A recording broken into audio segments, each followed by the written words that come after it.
বেরিয়ে পড়বো, কিন্তু কেন বৌদি, সব ঠিক আছে? হ্যালো সারিকা, আমার কথা শোনো, তুমি টাইম ওয়েস্ট করো না, তুমি নিজের ঘর থেকে বেরো। আমি এই পার্টিতে খালি শুনেছি তোমার জীবনের ঝুঁকি আছে, কেউ তোমাকে ওখানে মারতে আসছে। সারিকা প্লিজ ঘর থেকে বেরো। কি বলছো তুমি বৌদি? Hello hello. ওই লোকটা যেই হোক, ও তোমার লেফট সাইড দিয়ে আসবে। আমিও পুলিশ নিয়ে আসছি ওখানে। প্লিজ প্লিজ তুমি টাইম ওয়েস্ট করো না, ঘর থেকে বেরিয়ে পড়ো। হ্যাঁ হ্যাঁ, কিন্তু বৌদি, হ্যালো।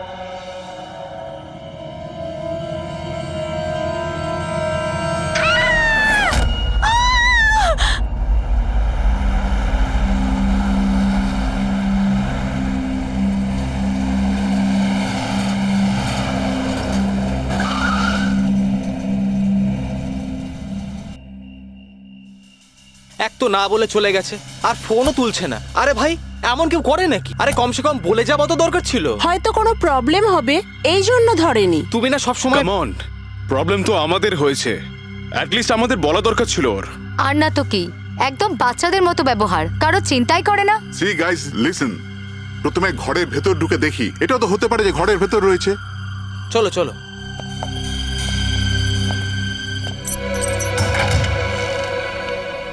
এখানে তো অন্ধকার কেন? আমি আলো জ্বালাচ্ছি।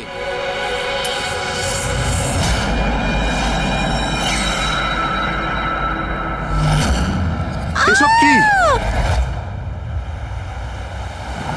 সারিকা, আমার আগে থেকেই মনে হচ্ছিল যে ওই মেয়েটার প্রাণের সংশয় আছে। এই কথাটা আমার হালকাভাবে নেওয়া উচিত হয়নি, ওদের ভরসা করাই উচিত হয়নি। তুমি এত কেন ভয় পাচ্ছ? হয়তো মেয়েটা ঠিকই আছে। তুমি জানো না অভিজিৎ, এই মেয়েটার এমন একটা রোগ আছে যার কারণে যে কোনো সময় ওর জীবন যেতে পারে। কেউ যা খুশি করতে পারে ওর সঙ্গে, কিন্তু ও জানতেই পারবে না। জানতে পারবে না? স্যার, ওকে ঘুমাতে আছে? না, কমায় না, একটা অদ্ভুত রোগ। আমিও এই রোগের ব্যাপারে আগে কখনো শুনিনি।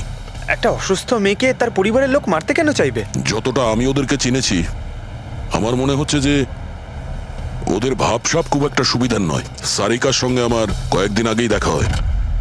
একদিন আমি অফিস থেকে যখন বাড়ি যাচ্ছিলাম,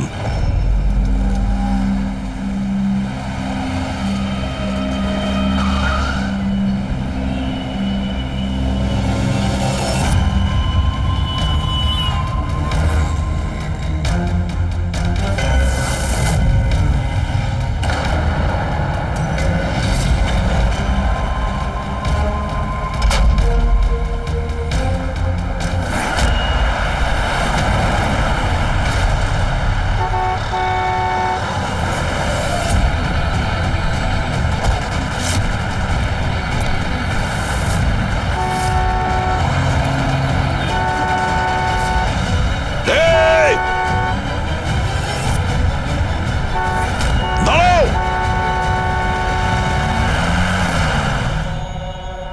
কি করছিলে তুমি? হ্যাঁ, এত বড় একটা ট্রাক সামনে থেকে বেরিয়ে গেল, তুমি দেখতে পাওনি? ও হর্ন বাজাচ্ছিল, তুমি শুনতে পাওনি? হ্যাঁ, আত্মহত্যা করার চেষ্টা করছিলে কি? মনে হচ্ছে দেখতেও পায় না, শুনতেও পায় না। কিন্তু এই রাস্তায় একা কি করছে? কে কে আছে এখানে? আকাশ দাদা? কে আপনি? কে? তার মানে আপনি দেখতে পান? তাহলে আপনি আমি আর ওই ট্রাক দেখতে পাননি? চাপা দিয়ে চলে যেত আপনাকে যদি আমি আপনাকে না বাঁচাতাম। সরি, আমি সত্যি দেখতে পাইনি। সারিকা, সারিকা তুমি ঠিক আছো তো? সারিকা, তুমি একলা কোথায় চলে গেছিলে? তোমার যদি কিছু হয়ে যেত তাহলে? আমি আগেই বলেছিলাম আমরা প্রপার্টি দেখতে যাচ্ছি, ওকে সাথে করে নিয়ে যাওয়ার কোনো দরকারই ছিল না, কিন্তু আমার কথা কেউ শোনেই না। রজনী প্লিজ থামো তুমি। ইনি ঠিকই বলছেন, আমি নিজে দেখেছি। ওনার লেফট সাইড দিয়ে একটা ট্রাক আসছিল, উনি দেখতে পাননি।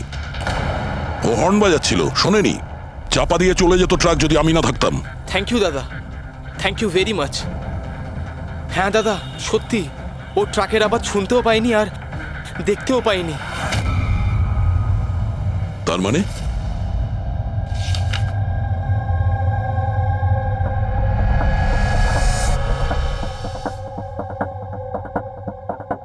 এইসব আপনি মানে আপনার শুধু জিনিস আর সবার এই ডান দিকটা নজরে আসে না, শুধু বাঁ দিকটা নজরে আসে।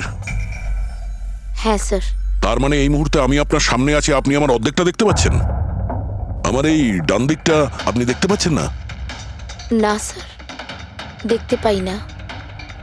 আমার যত কাছে কেউ থাকুক না কেন, যদি সে আমার বাঁ দিকে দাঁড়িয়ে থাকে তাহলে না আমি তাকে শুনতে পাই আর না দেখতে পাই স্যার। আমার এই সমস্যাটা রয়েছে স্যার, হেমি স্পেশাল নেগলেক্ট। এই রোগের কারণের জন্য স্যার আমার মাথা লেফট সাইড রেজিস্টার করতে পারে না স্যার, শুধুমাত্র ডান দিকটাই বুঝতে পারি আমি স্যার। সেই জন্য আপনি এইসব পেন্টিংস, এই লোকজন সবার ডান দিকটাই দেখতে পাই আমি স্যার। তাহলে এই অসুখের কোনো ট্রিটমেন্ট নিশ্চয়ই আছে। আর আপনারা ওনাকে রাস্তায় যেতে দিলেন কি করে? আপনারা তো জানতেন যে ওনার সঙ্গে কি হচ্ছে, তারপরেও যদি কিছু হয়ে যেত ওনার। স্যার আপনি বলুন স্যার, ওর তো নিজের বুদ্ধি ব্যবহার করার দরকার ছিল। ওর কি দরকার ছিল রাস্তায় একা যাবার? আর এ কোনো ছোট বাচ্চা নাকি যে 24 ঘন্টা ওকে নজরে রাখতে হবে?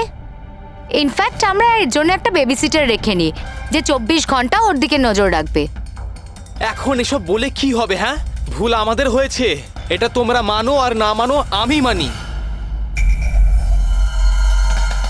Sir, I am so sorry sir. Sir, এই ভুল আর দ্বিতীয়বার আর হবে না। সারিকা আমার ছোট বোন, আর এর খেয়াল রাখার আমার দায়িত্ব স্যার। কারেক্ট। এরপর থেকে এরকম কোনোদিন হবে না। আর তাছাড়া এখন তোমার ওষুধ খাওয়ার সময় হয়েছে না, চল ওষুধ খাবে। স্যার, এটা তো খুবই ভয়ঙ্কর রোগ। যদি কেউ ওর লেফট সাইডে সোজাসুজি অ্যাটাক করে তাও ও বুঝতে পারবে না। এক্স্যাক্টলি, এই ব্যাপারটাতেই আমার ভয়।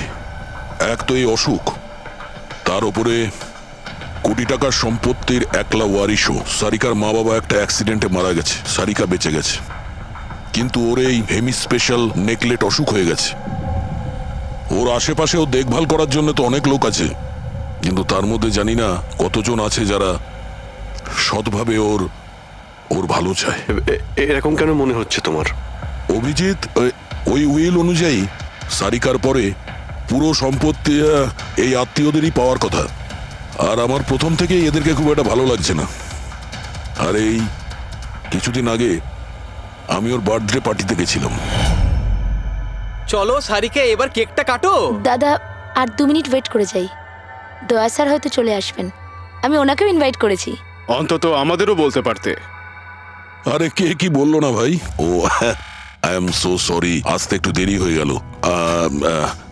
Many many happy returns of the day, happy birthday. I will take it, দাও। আপনি আপনাকে ঠিক চিনতে পারলাম না।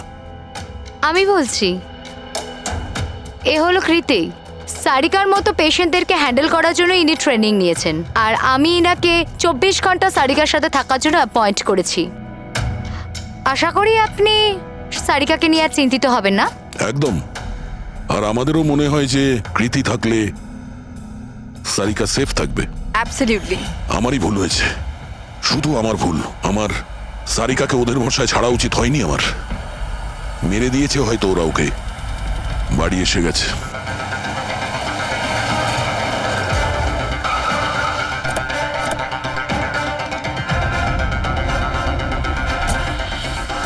কোথায় ও? হ্যাঁ, কি করেছো তোমরা ওর সাথে? স্যার, আমরা তো জানি না কি হয়েছে, আমরা তো কিছুই করিনি স্যার। 1 মিনিট, কি হয়েছে কি এখানে? স্যার, ড্রয়িং রুমের অবস্থা দেখে আমরা এতটাই ভয় পেয়ে গেছি যে আমরা ভিতরে যাইনি। আগে এটা বলো, সারিকা কোথায়? স্যার, আমরা কিচ্ছু জানি না, আমরা কিচ্ছু দেখিনি স্যার। আমরা এইসব দেখে ঘাবড়ে গিয়েছিলাম আর সোজা আপনাকে ফোন করেছিলাম। ঠিক আছে, আমরা দেখে নিচ্ছি। পঙ্কজ, এদের সবার স্টেটমেন্ট রেকর্ড করো, আর কাউকে ভিতরে আসতে দেবে না।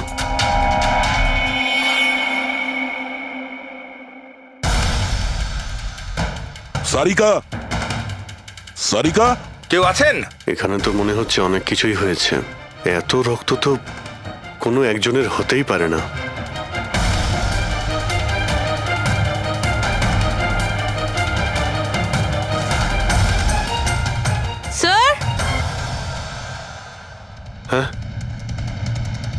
স্যার এই দেখুন,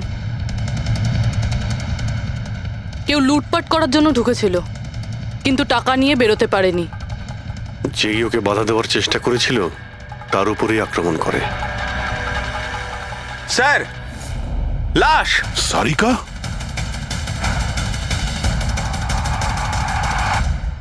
ও নো। মানালি তো এরপর থেকে এরকম কোনোদিন হবে না। আর তাছাড়া এখন তোমার ওষুধ খাওয়ার সময় হয়েছে না? সারিকার ছোট বৌদি, জয়ন্ত স্ত্রী। তাহলে ও কোথায় আছে?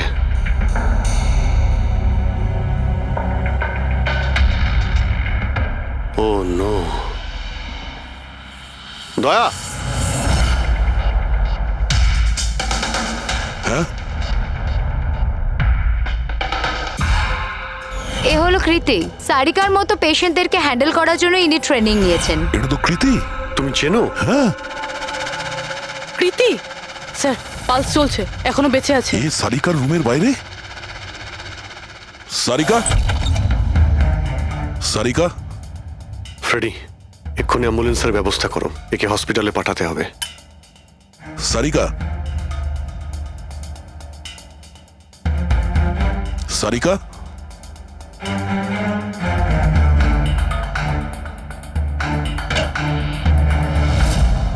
সারিকা? সারিকা? অভিজিৎ? না না না না না, কিছু নেই, কিছু নেই। Relax, আমরা relax. সিআইডি থেকে এসো। রিল্যাক্স, বাইরে রিল্যাক্স, এসো, বাইরে এসো, বাইরে এসো। রবি, এসো। সাবধানে। তুমি ঠিক আছো তো? বসো, এখানে বসো। থ্যাংক গড একে পাওয়া গেছে। তুমি ঠিক আছো? সবাইকে মেরে দিয়েছে, সবাইকে মেরে দিয়েছে স্যার। এক মিনিট, এক মিনিট। কে করেছে এসব? কে ছিল সে? দয়া স্যার, কি হয়েছিল? স্যার সবাইকে মেরে দিয়েছে স্যার। কে? মেরে দিয়েছে, কে? কে মেরেছে? মেরে দিয়েছে স্যার। আমার মনে হয় এক্ষুনি একে হসপিটালে পাঠানো উচিত, ওর মানসিক অবস্থা ঠিক নেই। ওটাই ঠিক হবে, মনে হচ্ছে শক পেয়েছে। রবি, তোলো একে। ওঠো, ওঠো। আমার সাথে এসো।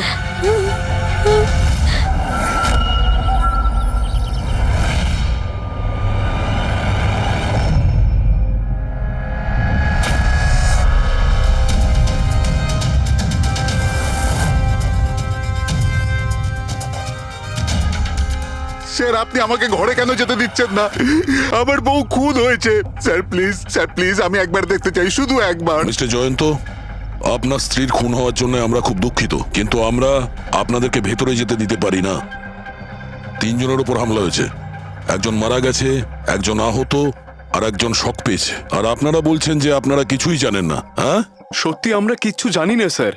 ইনফ্যাক্ট আমরা এখানে কেউ ছিলামই না স্যার। আমরা সবাই নিউ বোম্বেতে ছিলাম একটা পার্টিতে। কোন পার্টি? স্যার একটা ফ্রেন্ডের রিসেপশনের পার্টি। তো আপনারা সবাই ওখানে গিয়েছিলেন তো? মানালি? ও বাড়িতে কেন ছিল? স্যার মানালি আমাদের সঙ্গেই গিয়েছিল। বাড়িতে শুধু সারিকা আর কৃতি ছিল, কারণ স্যার সারিকা শরীর খারাপ ছিল। কিন্তু স্যার এই পার্টি থেকে হঠাৎ মানালি কি করে হারিয়ে গেল আমরা কিচ্ছু জানি না স্যার। স্যার, হ্যাঁ রবি। স্যার এই দেখুন, এর নখে এবং এর বডিতে অনেক গুঁড়ো চুল পাওয়া গেছে। স্যার, এই কাঁচের টুকরোগুলো দেখুন, বেশ মোটা, মনে হচ্ছে কারো চশমার কাজ।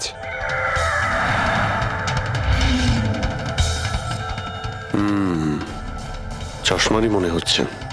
রেখে দাও সাবধানে। এই টেনে নিয়ে যাওয়ার চিহ্নের সঙ্গে রক্তের ফোঁটা।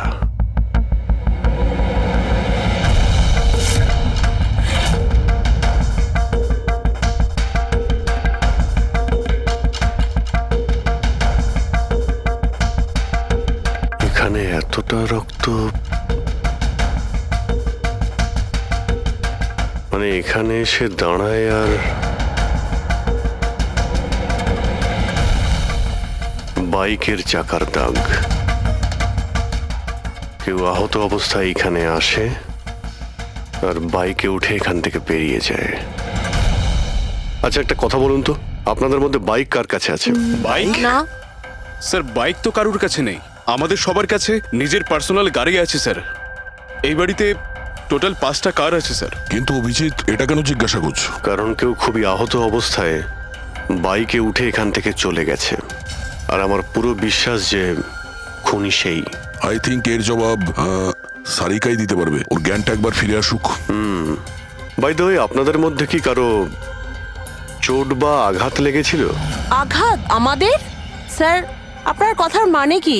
আমাদের কেন চোট লাগবে? আপনারা আমাদেরকে সন্দেহ করছেন? যতক্ষণ এই কেসটা সলভ না হবে আমরা সবার উপরেই সন্দেহ করব। আর আপনারা যদি আমাদের সঙ্গে সহযোগিতা না করেন তাহলে আমাদের সন্দেহ আরো বেড়ে যাবে। হ্যাঁ, তাই প্লিজ কোঅপারেট।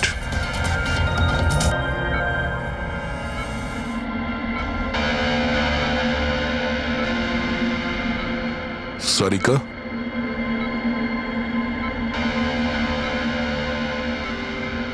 আচ্ছা, তুমি কি ঠিক আছো? অভিজিৎ, সারিকা, দয়া স্যার। তুমি ঠিক আছো? স্যার, মানালি বৌদি আর কৃতি স্যার। কৃতি ঠিক আছে, কিন্তু মানালি মারা গেছে। সামলে কৃতি।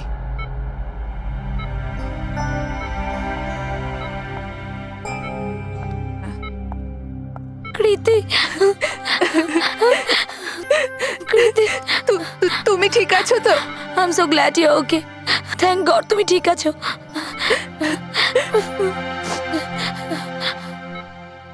আচ্ছা, কাল এক্স্যাক্টলি কি হয়েছিল তুমি বলতে পারবে?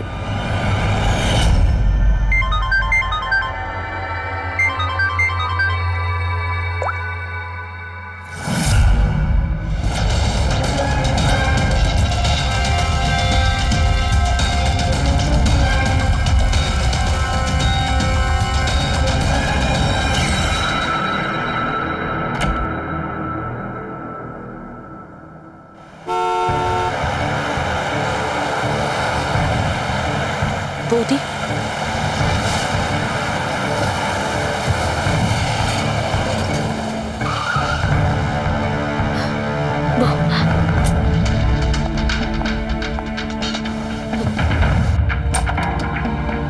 সারিকা,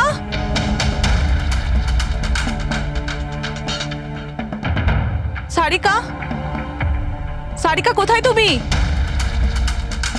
বৌদি, সারিকা, সারিকা,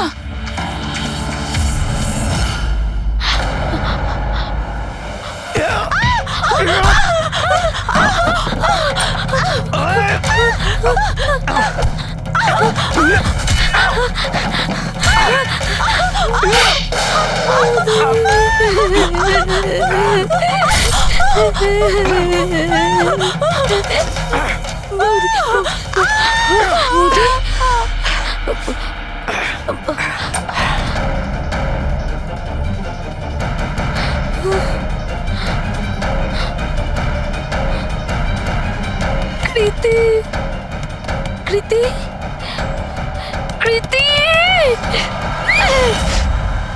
তো তুমি ওনার দরজাতে ধাক্কা দিয়েছিলে।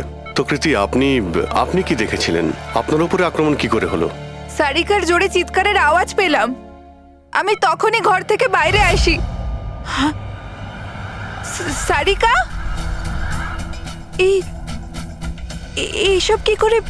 কৃতি, কৃতি, সারিকা তুমি ঠিক আছো তো?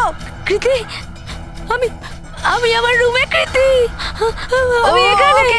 ওকে okay okay Sarika, you don't worry, I am coming. Kriti সাবধানে, খুনি এখনো বাড়িতেই আছে।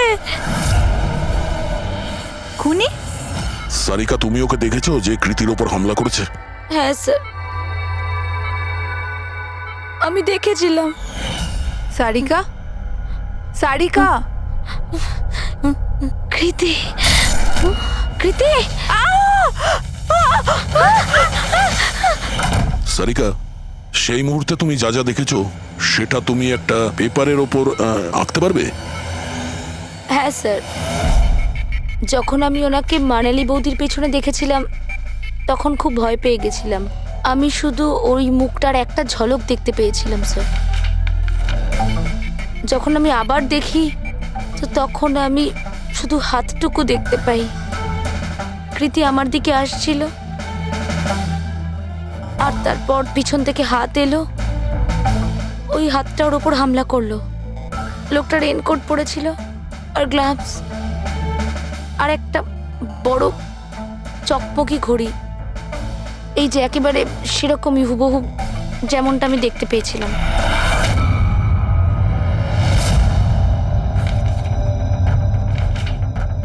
আই হোপ এই অর্ধেক ছবিগুলো দিয়ে আপনারা কিছু উপকার পেয়ে যাবেন হয়তো। চিন্তা করো না, এই অসম্পূর্ণ ছবিটা আমরা কমপ্লিট করব। ফেডরিক, মনোহরের কাছে এই পেন্টিং গুলো নিয়ে যাও আর বলো যে এই স্কেচ যেন কমপ্লিট করে।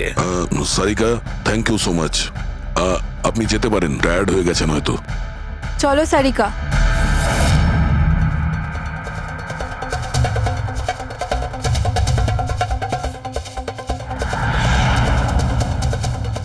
এই লোকটাকে তো আগে কখনো দেখিনি স্যার। হতে পারে শুধু এই কাজের জন্যই হায়ার করা হয়েছিল। আর ঠিক সময়ে মানালি ওর প্ল্যানটা ভেস্তে দিল। খুব মন দিয়ে দেখো এই স্কেচটা। এটা সেই লোকটার ছবি যে মানালিকে খুন করেছিল। আপনারা কি একে কোনোদিন দেখেছেন? আমি তো বুঝতেই পারছি না আমাদের কেন সন্দেহ করা হচ্ছে। এক্স্যাক্টলি, আমরা সবাই সারিকার আপনজন, আর আজ আমরা বিজনেসের সব কাজ ছেড়ে এখানে এসেছি শুধুমাত্র সারিকার জন্য। আর আপনাদের মনে হচ্ছে আমরা ওকে মারতে চাইছি? স্যার যে মারা গেছে ও আমার বউ স্যার, আর সারিকা আমার বোনের মতো। স্যার, আমি যখন খুব ছোট ছিলাম আমার বাবা মা মারা গিয়েছিল। সারিকার বাবা মাই আমাকে আদর যত্ন করে বড় করে তুলেছে। আমি আজ যা কিছু হয়েছি ওনাদের দুজনের জন্যই হয়েছি।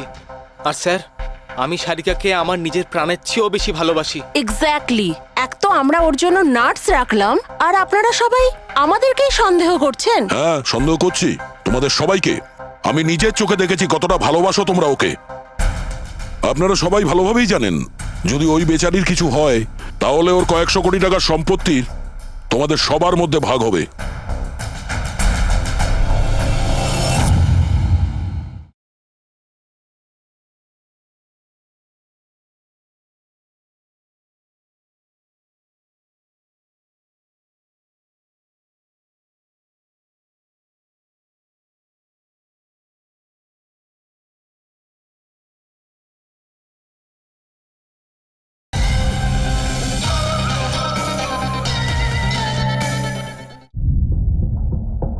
ওকে বাড়িতে রেখে তোমরা সবাই পার্টিতে গিয়েছিলে। ওখানে মালিনী কোনো কথা শুনেছিল যে কোনো খুনি ওকে মারতে চলেছে। মালিনী কাউকে কিছু না বলেই নিজে ওকে সাবধান করে আর চলে যায় সেখানে যেখানে খুনি মানালিকে মেরে ফেলে। আর যদিও পার্টিতে এই কথাটা শুনে থাকে তাহলে আপনাদের মধ্যে কেউ হবে?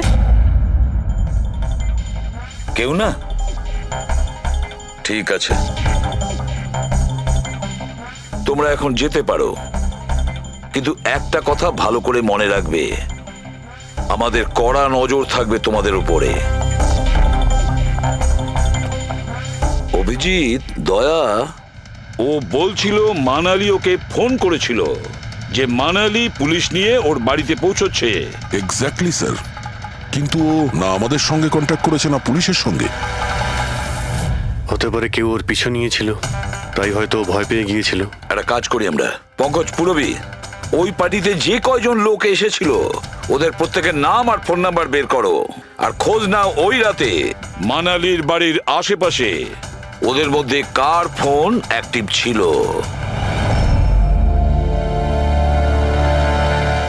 স্যার। হ্যাঁ স্যার, ওই রাতে ওখানে 250 লোক ছিল, কিন্তু স্যার একজন হচ্ছে ঈশান। ওই রাত্রেও পার্টিতে ছিল আর ওখান থেকে ও সারিকার বাড়ির দিকে গেল যখন মানালি পার্টি ছেড়ে গেল। আর ফোন ওখানেই বন্ধ হয়ে যায় ওদের বাড়িতে। স্যার, আর একটা আজব ঘটনা ঘটেছে। মানালি সেই রাতে ওই বাড়িতে ফোন করেইনি, বরং সেখান থেকে ব্যান্ড্রায় গিয়েছিল কোয়াড্রাম, আর তারপর থেকে ফোনটা সুইচড অফ। মানালির সেল ফোন তোর কাছেই ছিল ওই ক্রাইম সিনে?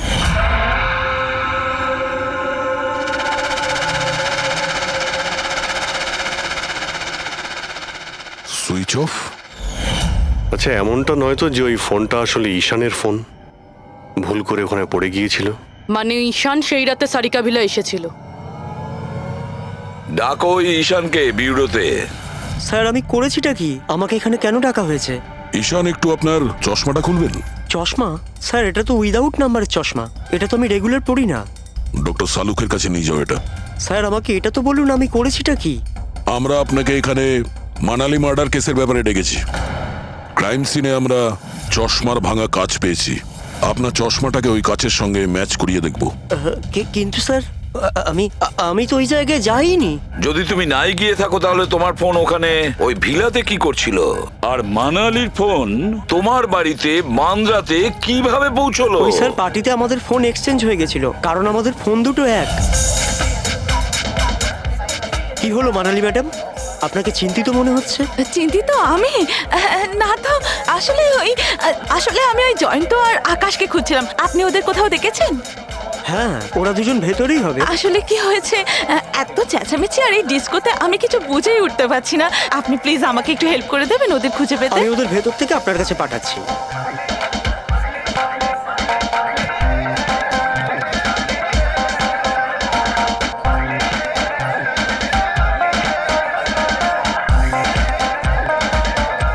মানালি, ঈশান, তুমি তো বলছিলে মানালি খুঁজছে আমাদের। কোথায় মানালি? আরে এক্ষুনি তো এখানেই ছিলেন মানালি, কি জানি কোথায় চলে গেলেন। ওই দিকটা কি দেখি, চলো। স্যার আমার ফোন সুইচ অফ ছিল, এই জন্য আমি মানালিকে বলতে পারি। সেই কারণে মানালি পুলিশকে ফোন করতে পারেনি। স্যার আমাকে বিশ্বাস করুন, আমি খুন করিনি। খুনি না হলেও খুনির সঙ্গী তো হতে পারো, যে ওখানে ওই পার্টিতে উপস্থিত ছিল। তুমি পার্টিতে মালিনীর সমস্ত কথা শোনো, আর যখনই মানালি ওখান থেকে বেরোয় তুমি মানালির পিছু নাও। কোনো কায়দা করে তুমি মানালির ফোন তোমার বাড়ি ব্যান্দ্রাতে পাঠিয়ে দিলে, আর ওখানে পাওয়া চশমার কাঁচের টুকরো, আমাদের সন্দেহ ওটা তোমার চশমার রিপোর্ট তো আমরা পেয়েই যাব আমাদের ফরেন্সিক ল্যাব থেকে।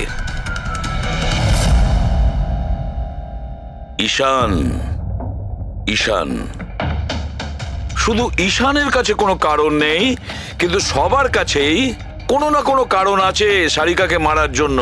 দিয়া আর অভয়, এদের দুজনের তো টাকার খুব প্রয়োজন ছিল, হতে পারে এরা দুজন করেছে। আর এদের প্রত্যেকের কাছে একটাই অজুহাত আছে, যে ওরা রিসেপশনের পার্টিতে ছিল। স্যার এরা সবাই ওই রিসেপশন পার্টিতে প্রেজেন্ট ছিল, কিন্তু কোনো একজন খুনিকে ফোন করে সারিকা ভিলায় যেতে বলেছিল লেফট দিয়ে, যাতে সারিকা কিছু বুঝতে না পারে। তারপর সারিকাকে মারবে, কৃতিকে মারবে, আর সবাই ভাববে দেখে যেন মনে হয় চুরি করার উদ্দেশ্যে খুনটা হয়েছে। আর এই সব কিছুই মালিনী শুনে ফেলে। তারপর ননদকে বাঁচানোর জন্য ও বাড়ি ফিরে আসে, কিন্তু ও সেখানে খুন হয়। কিন্তু মারা যাওয়ার আগে ও খুনিকে আহত করেছিল। খুনি যাওয়ার সময় কৃতির উপরে হামলা করে, লুটের মাল আরো ননদকে ফেলে তারপরে সে বাইকে করে পালিয়ে যায়। শুধু একবার এই খুনির ব্যাপারে কিছু যদি জানতে পারি না, কিছু, তাহলে ধরে নাও মাস্টার মাইন্ড আমাদের হাতে। স্যার খুনির বাইকের টায়ারের চিহ্ন, আশেপাশে পড়ে থাকা রক্তের ফোঁটা সব চেক করেছি, কিন্তু কিচ্ছু জানতে পারিনি। স্যার মনে হয় যে খুনির কোনো পাস্ট রেকর্ড নেই। এর মানে হলো খুনি কোনো পেশাদার অপরাধী নয়। স্যার মানালির জামা কাপড় থেকে আর নখ থেকে যে চুলগুলো পাওয়া গেছে, সালুমকে স্যার সেটা টেস্ট করছে, হয়তো কিছু পাওয়া যাবে।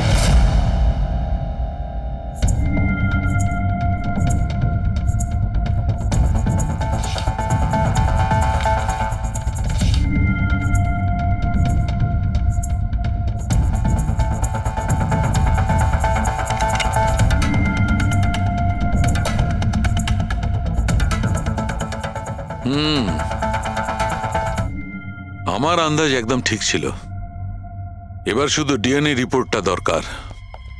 হ্যাঁ সালুকে বস, হ্যাঁ একটা কথা ঠিক যে ঈশান খুনি নয়, কারণ ক্রাইম স্পট থেকে এই যে চশমার লেন্সের ভাঙা টুকরো পাওয়া গেছে, এইগুলো ঈশানের চশমার সঙ্গে ম্যাচ করছে না।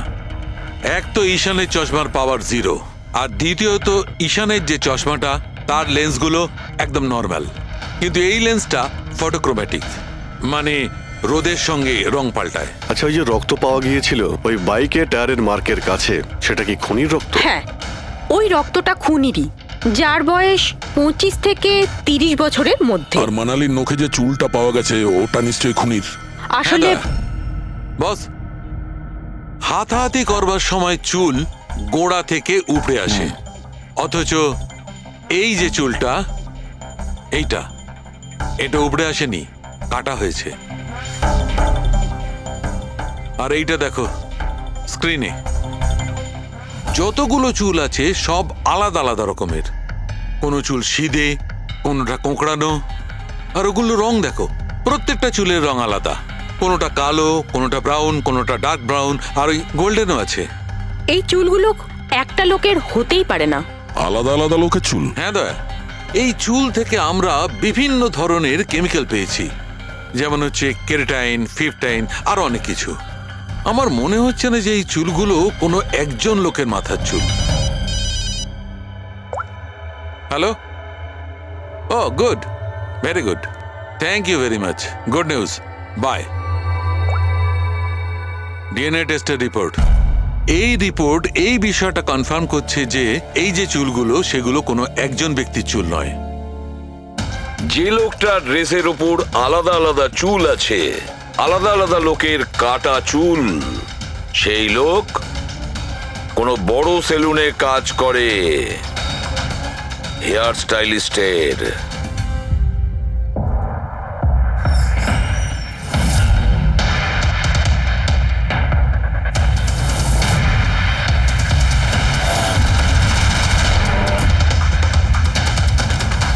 স্যার, এ তো বিমল, আমাদের স্পায়ের স্টার হেয়ার স্টাইলিস্ট। স্যার, এখানে যেই আসুক না কেন সবাই ওর কাছেই হেয়ার স্টাইল করতে চাইতো।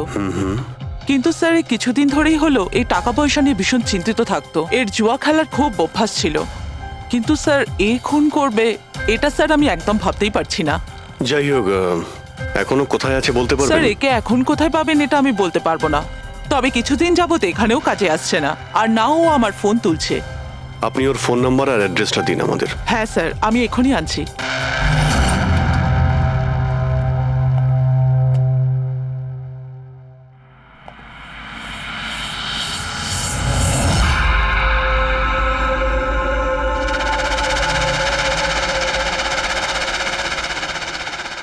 ও নো, এ তো গেছে। বিষ খেয়েছে। এখানে আঘাত লেগেছে, আর এই কাঁধেও নখের চিহ্ন। মানে এই হলো সেই যে মানালিকে খুন করেছে। দেখো কিছু পাওয়া যায় কিনা।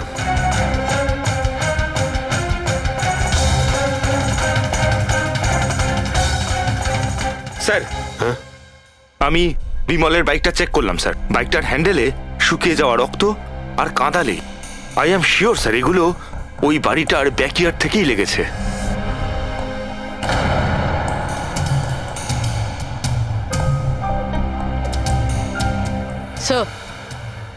স্যার, এই ভেঙে যাওয়া চশমা আর এই রেনকোট পেয়েছি। রেনকোটে রক্ত লেগে আছে।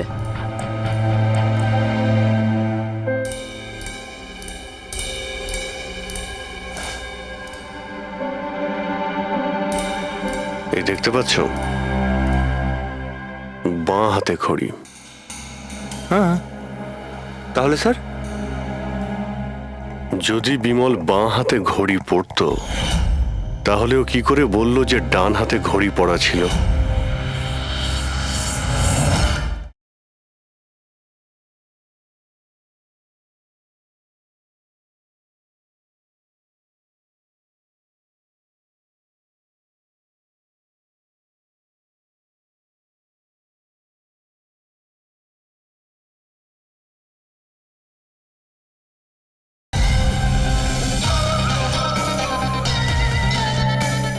ওই রাতে পার্টিতে মানালি কেউ সারিকাকে খুন করবে সেই আলোচনা শুনে ফেলে, আর তখন মানালি ঈশানের কাছে সাহায্য চায়।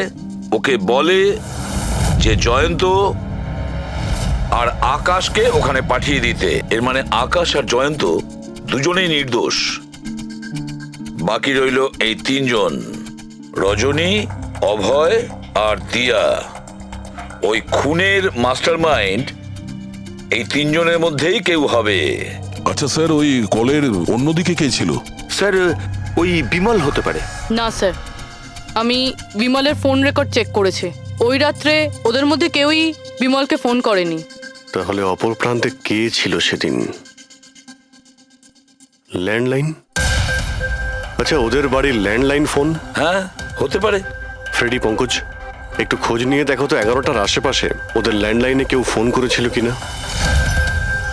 ওই মেয়েটার কথা অনুযায়ী খুনি ডান হাতে ঘড়ি পড়েছিল, যেখানে বিমল বাঁ হাতে ঘড়ি পড়েছিল। আরও এটাও বলেছিল যে খুনি যে রেনকোট পরেছিল সেটা ব্লু কালারের ছিল, কিন্তু আমরা বিমলের বাড়ি থেকে যে রেনকোট পেয়েছি সেটা কালো ছিল। হতে পারে সারিকা কিছু ভুল করেছিল, ঠিকমতো দেখতে পাইনিও। স্যার, স্যার ওই রাতে 11:30টার সময় ওই বাড়িতে কেউ ফোন করেছিল। কে ফোন করেছিল? আপনারা সত্যি বলছেন এই সব কিছুর পেছনে আমার নিজের লোকের হাত আছে? একটু অপেক্ষা করুন, সব জানতে পারবেন। স্যার, আপনারা আবার কেন খোঁজ খবর নিচ্ছেন? একবার তো খোঁজ খবর নিয়েছেন। সেদিন প্রমাণ একত্রিত করার জন্য আর আজ কেস ক্লোজ করার জন্য। আপনি একটু অপেক্ষা করুন, এখনই সবকিছু জানতে পেরে যাবেন। স্যার, পেয়ে গেছি। কিন্তু এটা তো সেই রেনকোটটাই যেটা ওই খুনি পড়েছিল। এখানে কি করে এলো? বলছি, তুমি বলেছিলে যে মানালি তোমাকে দৌড়ে এইখানে বাঁচাতে এসেছিল। কারণ ও ওখানে পার্টিতে শুনেছিল যে কেউ তোমাকে খুন করতে চায়। কিন্তু সে খুনি ছিল না, সেই ছিল যে এই পুরো প্ল্যানটা করেছিল। আর যার সঙ্গে ওর ফোনে কথা হয় সেও কিন্তু খুনি নয়, অন্য কেউ ছিল। সেই সময় এই বাড়িতেই সে তোমার সঙ্গে উপস্থিত ছিল। বাড়িতে? ওই সময় আমার সাথে কৃতি, কারেক্ট? এটা পুরো প্ল্যান ছিল। খুনি কাজ ভেঙে বাড়ির ভেতরে ঢোকে, কিন্তু গন্ডগোল তখন হলো যখন ও মানালিকে মারল সারিকা ভেবে। মানালি তো মারা গেল, কিন্তু মরার আগে ও খুনিকে এতটাই আহত করে দিয়েছিল যে খুনি এখানে সারিকাকে মারার জন্য দাঁড়ায়নি, পালিয়ে গেছে। স্যার, স্যার 1 মিনিট, যদি খুনি পালিয়ে গেল তাহলে কৃতিকে কে মারলো? কারণ সারিকা নিজের চোখে কৃতির উপর হামলা হতে দেখেছে। হ্যাঁ, আমি দেখেছিলাম। ওই হাতটা এলো আর ও কৃতির উপর হামলা করেছিল। হামলা তো হয়েছে, কিন্তু করলোটা কে?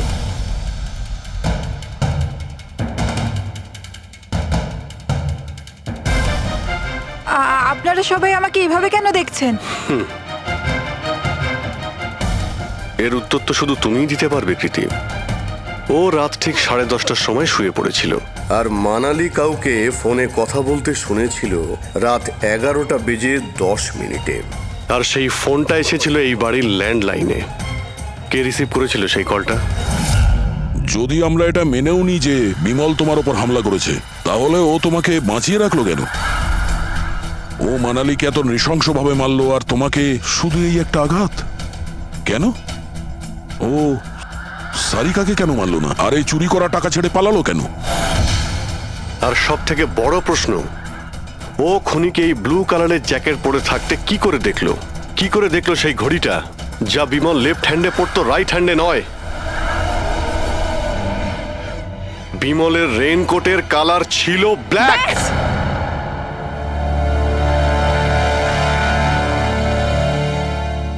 ঠিক চিনেছেন আপনারা। ওই হামলা আমি নিজেই করেছিলাম।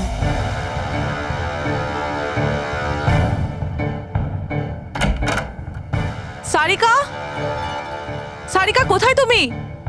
মানালি এখানে এই সময়? সারিকা,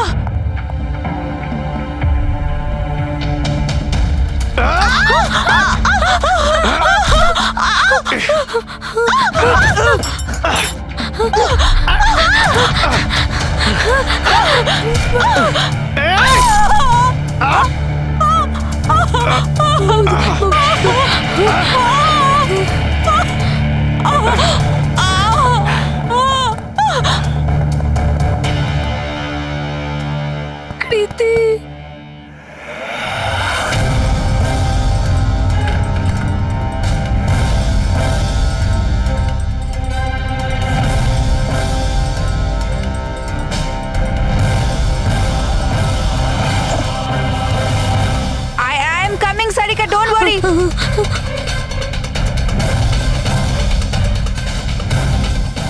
কৃতি, কারণ আমি চাইনি কেউ আমার উপর সন্দেহ করুক। আর তুমি যখন এত কিছু বলেই দিলে তখন ওই মাস্টার মাইন্ডের নামটাও বলে দাও। হ্যাঁ, আর তুমি যদি বলো ওর নামটা আমি বলে দিই, যে মানালিকে মেরেছে আর সারিকাকে মারতে পারতো। কি রজনী দেবী, আপনি জানেন আমরা কার কথা বলছি? রজনী তুমি? হ্যালো, কিলার শার্প 11:30টায় পৌঁছে যাবে। সারিকার খেলা শেষ, যে কোনো মূল্যে করতেই হবে। ওই আমার বাকি টাকাটা? তুমি তোমার পয়সা পেয়ে যাবে। ওকে।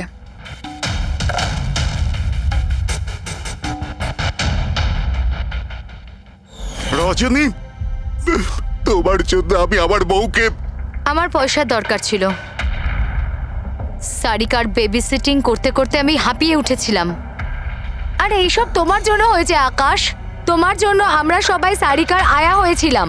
আমাকে আমার জীবন যাপন করতে হতো আগের মতো। এই জন্য আমি প্ল্যান করেছিলাম আর কৃতিকে বাড়িতে নিয়ে এসেছিলাম। পার্টিতে যাওয়াও আগে থেকেই ঠিক ছিল, যাতে আমি সময় পাই প্ল্যান করার। সব ঠিক চলছিল, শুধু বিমলের ব্যাপারে একটু ভুল হয়ে গেল। না হলে... এত কিছু হয়ে যাওয়ার পরেও দেখছি তোমার কোনো অনুতাপ নেই, বরং নিজের প্ল্যান নিয়ে গর্ব করছো। তুমি অনেক সময় পাবে নিজের প্ল্যানের ভুল ত্রুটি ধরার, কারণ তোমার এই বাকি জীবন এবার তোমাকে জেলের মধ্যে বসেই কাটাতে হবে।